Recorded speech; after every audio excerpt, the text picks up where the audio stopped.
It's fun pretending to be human. I shift myself into one of them, and my world opens up to thousands of possibilities. At least once a week, I seek out people who can't go about their day-to-day lives, be they sick in bed or on a business trip, and I take their place for the day without anyone noticing. I get to experience their lives and learn all about their world.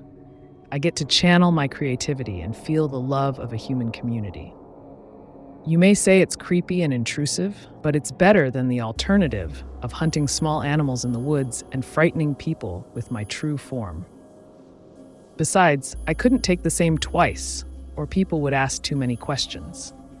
There were already fearful rumors of a shapeshifter running amok. It had already been an exciting week for me, so I decided that my next experience should be nice and relaxing. Susan Mulligan was the perfect person to mimic for this experience. She had to stay late at work tonight, leaving me with the chance to take her place on Friday movie night with her husband. After making sure my face and clothes were perfect, I rang the doorbell. David's eyes lit up as I told him overtime was canceled and I could still watch a movie with him. He asked me to put their kid to bed as he rushed to grab some ice cream.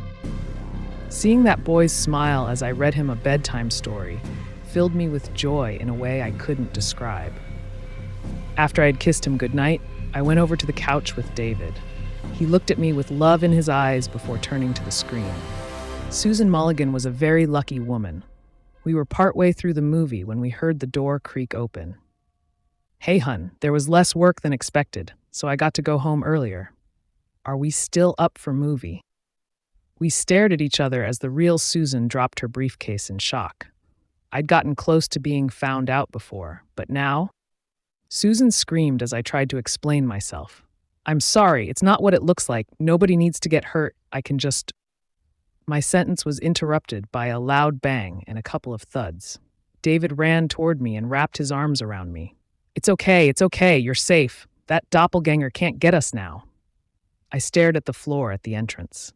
The lifeless body of the real Sarah Mulligan lay motionless, covered in blood. This man just killed his own wife. If he were to find out the truth, his whole world would fall apart. And what about the kid? He shouldn't have to grow up without a mother. I noticed my hands reverting to black claws and quickly changed them back. I can never shapeshift again. I can't let them know the truth.